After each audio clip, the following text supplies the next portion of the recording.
সজনে ফুলের বড়া প্রথমেই পেঁয়াজ আলুটা প্রেস করে নিতে হবে। তারপর সজনে ফুল সবগুলো ভালো করে ধুয়ে নিতে হবে। দেখুন কিভাবে করছেন, এভাবেই।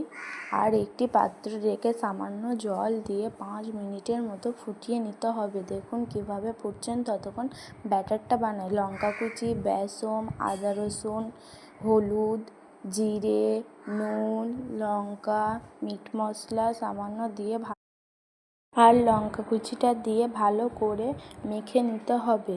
ততক্ষণ এইটি দেখুন ফুটে গেছে, হালকা করে ছেঁকে নিতে হবে। তারপর ব্যাটারটির সঙ্গে ভালো করে মেখে নিতে হবে। দেখুন কিভাবে মাখছেন, সেইভাবে কিন্তু মাখতে হবে।